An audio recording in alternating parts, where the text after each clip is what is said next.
Eksimizni başlaymiz vatandaş. Davamlaştırıyoruz. Bugün çislak 2022 yıl 9. ayının 4. günü.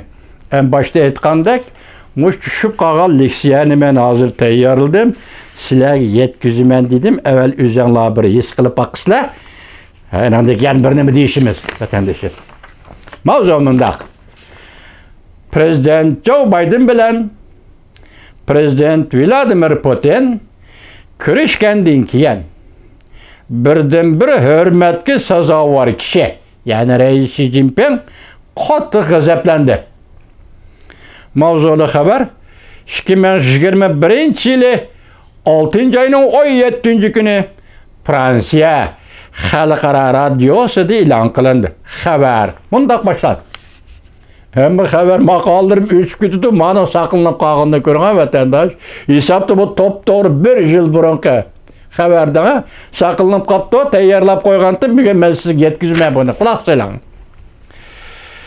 Amerika Qo'shma Shtatlarining harbiy transport aeroplani 6. ayning 6. günü Tayvanga yetib kelib, Beijingning Qizil siziqiga dashlagandan keyin Jungo matbuot odimiy tahriri Xushijin tahdid silab munda ko'rsatdi. Jungoning qachon va qanday shaklda ochiqlanish huquqi bor. Doiralarning tanlashi faqatli kutib turishdir. Bu gap egizdan chiqish bilan Tayvanni o'z ichiga olgan holda Jungoga munosabatlik ishlarda kutib turish. Jungo qachon ochiqlanadi va qanday ochiqlanadi kutib turish boshlandi. Amerika Qo'shma Shtatlari prezidenti Joe Bidenning musha hafta Yevropaga ziyorat qilishi Jungoning yuqori qatlamida va birdan bir hurmatga sazovor kishining g'azablanishiga arziydigan ishdir. Diqqat!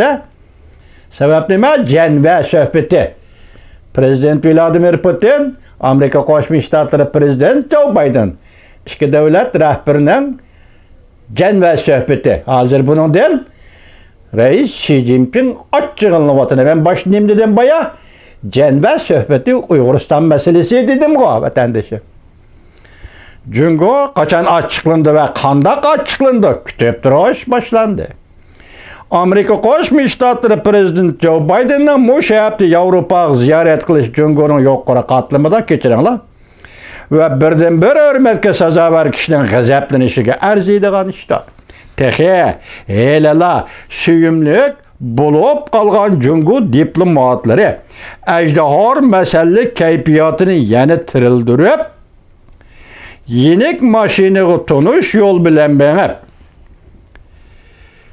kelayotgan bo'lsa hamda jamoat fikrining nazarini ostin ustin qila olmaydi. Ajdar masalik diplomatlar anda jamoat fikrining nazarini, qiyosini, farzini ustin qila olmaydi. Chunki janvada ikki davlat Amerika Qo'shma Shtatlari bilan Rossiya Federatsiyasi davlat boshliqlari uchrashdi. Shungacha o'zini tutib olalagan Beijingning ochig'i Amerika Qo'shma Shtatlari prezidenti Joe Biden bilan Rossiya prezidenti Vladimir Putin janvada ko'rishib, bir necha soat o'tgandan keyin portladi. Tushundingizmi? Prezident Joe Biden bilan Amerika Qo'shma Shtatlari prezident Vladimir Putin Rossiya Federatsiyasi janvada uchrashdi. 2021 yil 6. ayning 10. kuni. 16. kuni.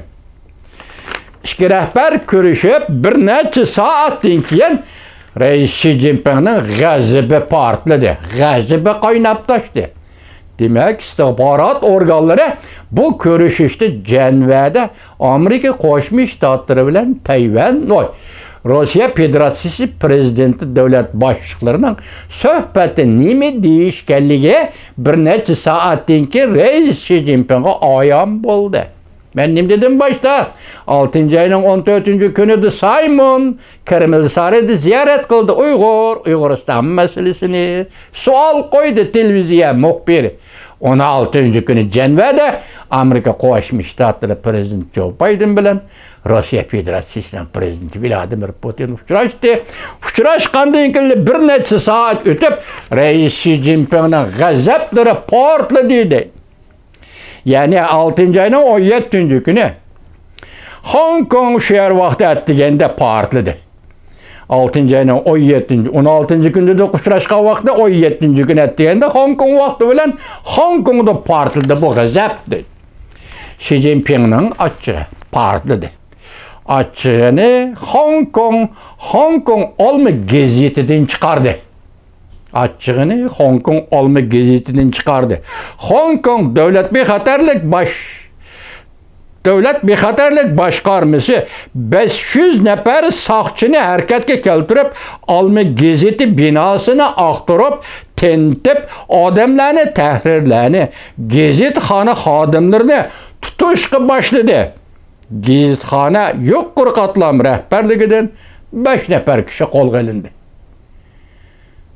Yani deyapti, açığını Hong Kong'dan çıkardı. Açığını Hong Kong'daki olma gazetidan çıkardı. 500 nefer saqchini avatib, gazetxonni o'ngtay qilib etdi. Yuqori qatlamdagi gazetxonni 5 nefer kishini qo'lga oldi deydi.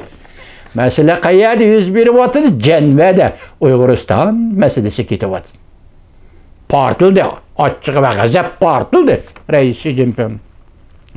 Ondan başka bu qatam Beijing'de birden-bir hürmetga sazovor kishining ochchiqlik sabablari Rais Xi Jinpingning Prezident Joe Biden'ning Prezident Vladimir Putinni taklif qilib Cenev'de ko'rishganligidan iborat xalqaro omillardan tashqari partiya qurilganligining 100 yilligini xotirlash arifasida qarishtirg'uchi barliq sadolarni supurib tashlab mustabid hukmronligini saqlab qolish uchun edi. Demak, biri-biriga turtki bo'layotdi. Hukmronlikni saqlab qolish, olma gazetini taqib etish, buning uchun qo'zg'algan g'azabning manbai Cenev'dagi uchrashishda Uyg'uriston masalasining davlatlar o'rtasida qo'yilganligi, yoki Uyg'ur kishilik huquqi deb qo'yiladi, yoki Uyg'ur degan deb qo'yiladi. Buning asosi 6. ayning 30. kuni, 14. kunda Kreml sarayida muxbir Amerikalik muxbir Simon Appendining Prezident Vladimir Putinga qo'ygan savoli. Uyg'ur deganni bilamsan? Qo'ygan savol. Bu qatam g'azablanishning chora usullari toza bejirim va yüz xatirlik bo'lmadi. Ya'ni Hong Kongda yüz xatir degan narsa bo'lib, gazetxonning butun tahrirlarini qo'lga oldi. Bu yana birdan-bir hurmatga sazovor kishi, ya'ni Xi Jinping Amerika rahbarlaridan norozi bo'lganligini, Prezident Vladimir Putindan umidsizlanganligini va bu ochchig'ini Hong Konglikdan chiqarib elishi uzil kesil chakara odamning qiladigan ishni qilganligidir. Ahir xulosa qarang, vatandoshlar, qarab turing. Amerikani bo'lmadi. U yani birdan-bir hurmatga sazovor kishi. Xi Jinping bu kishi Amerika rahbarlaridan norozi bo'lganligini, chunki Uyg'ur degan masalani jamiyatga o'tirib qo'yganligi uchun. Prezident Vladimir Putindan umidsizlanganligini, yoki Vladimir Putin ma'qul, bu Uyg'ur degan 70 yil qo'shpadi Xinjiang degan yerdan boshlanadi bu gaplar vatandosh. Şuna Prezident Vladimir Putin'de ümidsizlengenligini ve bu açıkını Hong Kong'luktan çıkarıp elişten qaraganda bu adam uzil kesil çakını adam kıldığı işini kıldı.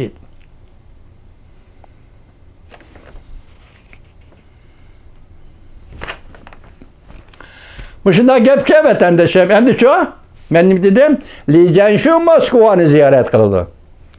9. ayının 15. gün Samarqandni ziyaret qilish hozir hisobdan qoldi. Johnson shundoq dedi. Peshqadamlar qo'shilmadi. Gap umuman emas.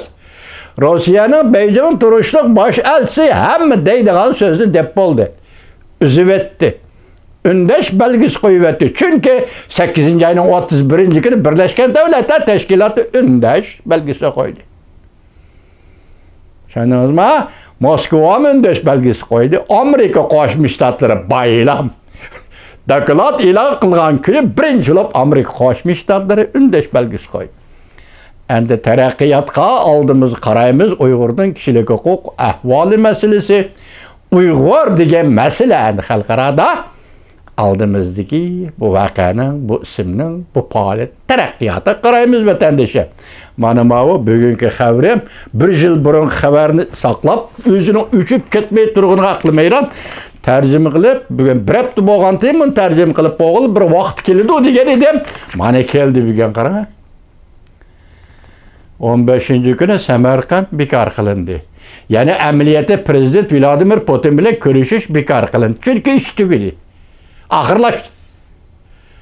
Axırlışның belge sifatini Birleşken Devletler Teşkilatı Kişilik Hukuk Komiteti öndeş belgesini koydu.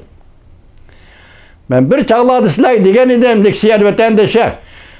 Birleşken Devletler Teşkilatı Kişilik Hukuk Komiteti aynı çağdaki Viyana Komiteti.